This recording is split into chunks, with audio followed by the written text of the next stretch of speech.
แกนั่นละเลยเราพูดเอาไว้ตีโกตีตผ้าเนาะอย่าแกเฮเตอร์ว่าขาดตาเวปุถุเวดิเจ็บผมเนาะตาคันนี้นี่ว่าได้เลยวิดีโอใครแพ้ผู้คุยนี่ยัเตอร์เราพูดเอาไว้ที่ผ้าเลยตาสอดขา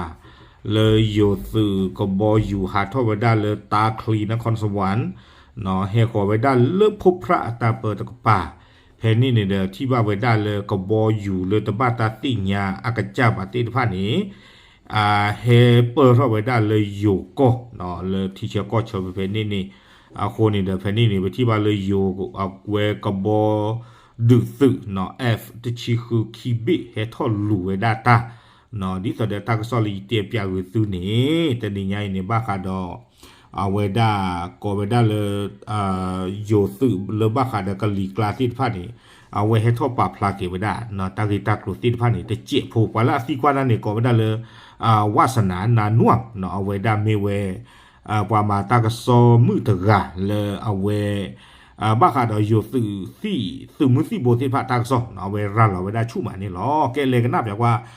อยู่สื่อคู่กันอย่าตาปาพลาเนาะกันนับอย่างว่าที่ของการจับสิ่งที่มันแบบปลอมในเรดาร์ของกองทัพอากาศ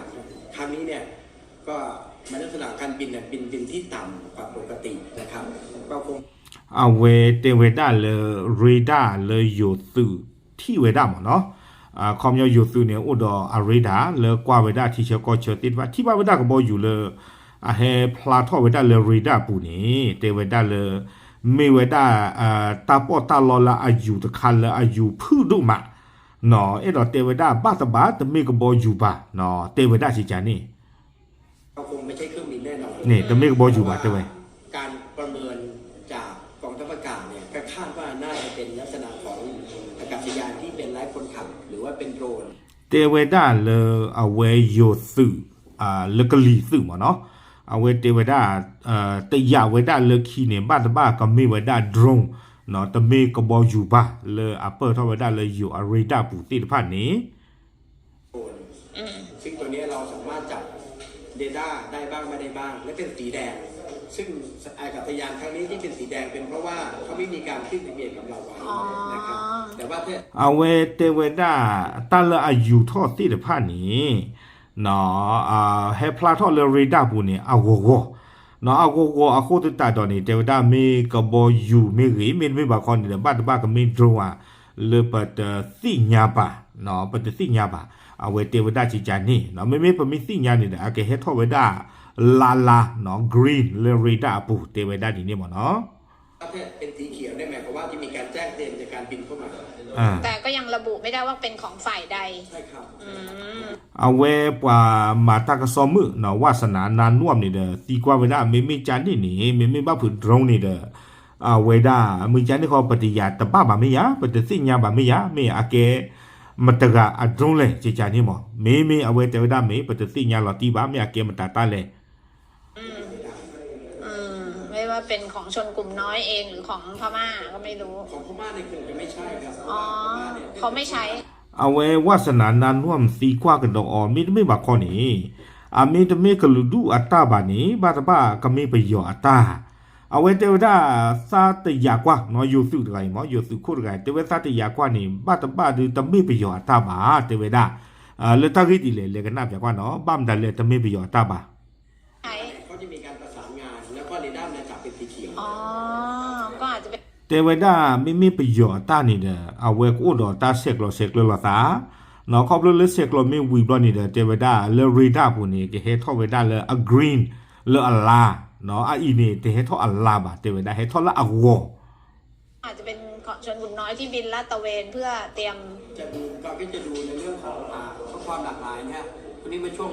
หน้าแล้งเลยนี่ใช่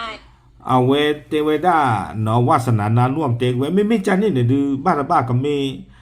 กลือดูอัตตาเสียจะจานนี่หมอเนาะสุเว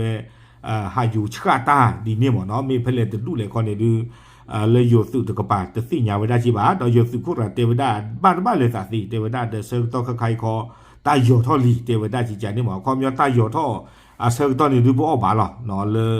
โยตกปาสิ่งยาเวดาตามีโยท่อนี้เนาะตาดูตายาสิว่ากษัตริย์ท่อจิจานี่หมอใช่โอ้แต่ว่าที่เราเอา กำลังทหารไปที่แม่สอดเนี่ยเรื่องไฮยีวาใช่ไหมไม่เกี่ยวกับ โอเคเอาไว้นี่เดี๋ยวตัดคันนี่จะมีหรือเปล่าเนาะอย่าแกฮีนี่เด้อเอาไว้ได้ดูสิญาคือตีโกเตฟ้าตุไปอีหรอเนาะเอาไว้ได้เตไว้ได้เลยก็บ่อยู่เอาไว้ได้ปลาเปิดเลยเรดาร์พูดดิบ่เนาะแต่มีเลยเอาไว้ได้ก็บ่อยู่บ้าเตไว้ได้แล้วคิดว่านี่เดี๋ยวติยาเกไว้บ้าตะบ้าก็มีไว้ได้เลยโดรนนี่หรอแกกันน่ากว่าติเจี๊ยพวกดอกเนาะกันน่ากว่าเลยไปยิงเตสู้หรือเปล่าของการจับสิ่งที่มันแปลกปลอมในเรดาร์ของกองทัพอากาศครั้งนี้เนี่ยก็มันลักษณะการบินเนี่ยบินที่ต่ำกว่าปกตินะครับก็คงไม่ใช่เครื่องบินแน่นอนแต่ว่าการประเมินจากกองทัพอากาศเนี่ยก็คาดว่าน่าจะเป็นลักษณะของอากาศยานที่เป็นไร้คนขับหรือว่าเป็นโดรนซึ่งตัวนี้เราสามารถจับเรดาร์ได้บ้างไม่ได้บ้างและเป็นสีแดงซึ่งอากาศยานครั้งนี้ที่เป็นสีแดงเป็นเพราะว่าเขาไม่มีการขึ้นทะเบียนกับเราไว้นะครับแต่ว่าถ้าเป็นสีเขียวได้หมายความว่าที่มีการแจ้งเตือนในการบินเข้ามาแต่ก็ยังระบุไม่ได้ว่าเป็นของฝ่ายใดใช่ครับไม่ว่าเป็นของชนกลุ่มน้อยเองหรือของพม่าก็ไม่รู้ของพม่าในกลุ่มจะไม่ใช่ครับเขาไม่ใช้เขาจะมีการประสานงานแล้วก็เรดาร์มันจับเป็นสีเขียวก็อาจจะเป็นชนกลุ่มน้อยที่บินลาดตระเวนเพื่อเตรียมก็จะดูในเรื่องของความหลากหลายเนี่ยวันนี้เป็นช่วงหน้าแล้งเลยนี่ใช่แต่ว่าที่เราเอากำลังทหารไปที่โอเคเว้ยนี่โอ้เวด้าตุเพนี่หรอเว้ยตีตะโกตีตะผ้าซื้อออกมาหรอเนาะเลยเอาไว้ได้เตไว้ได้เนี่ยดูเลยคิดว่าจะไม่ประโยชน์กับบอยู่บ้าเนาะจะไม่กับบอยู่ดูซื้อบ้าโดยยิ่งช่วงนั้นประโยชน์กับบอยู่ดูซื้อนั่นคือเปี่ยวใจให้กรอบไว้ได้ถึงย้อนละบ้าเนาะเนาะว่าขนาดทั้งที่ใครเนี่ยอย่าตีกว่าสิก่อเอาไว้ได้อย่าก่อเท่าเลยย้อนมีอย่าตีกว่าสิก่อตีคู่สก็อย่าแต่เอาเลยแพ้เอาปุกนี่เนาะเลยเอาไว้ได้อยู่ซื้อกับบอยู่ทอดให้ลูไว้ได้ตั้งเลยที่จะก็เชิญเนี่ยแต่เอาไว้เลยเรดาร์บุพลาท่อกบอยู่เนาะไม่บอกเขาเนี่ยตรงอย่าเดียวเลยเสกตัวเพนนี่คันนี้เนาะเลยปะปัวที่ทุกท่านนี่อยู่ตู้ตรงดูมุตาอุจยาเนาะถึงกูสก็แต่อย่าเลยเทวดาตู้บ่าเนาะตู้บ่าบ้ามดูกูตาเลยแต่คุยตาทุกคนนี่ดูตาปะตู้ตรงเราตู้บ่าหมอความยาวไอ้ดอกเทวดาปะตู้เกลือคุยบลีเหลือลีเนาะไม่เลยตากูมันดูก็โอ้เทวดาเนาะไม่เลยที่จะก็เชิญดูตู้บ่ากูแต่ตอนนี้เนี่ยมีที่อยากคิดบ้างหรือเปล่าเนาะไม่มาตะกาอัตตาเลยเนาะบ้านฉันนั่นก็เราเลยอยู่ตึกตึกป่านนี่เดืออัตราเฮพลาทอลเรดาร์ผู้เอาคูดเอาไว้เฮลูไว้ด้าตาเนาะแพ้ผู้คุยดีตอนได้ยินเตอร์ตีตะโกตีตะพันเนาะโอเคเตอร์เนาะเอาไว้อัปเดตคือเกตีตะโกตีตะพันเทๆหรอตับเลย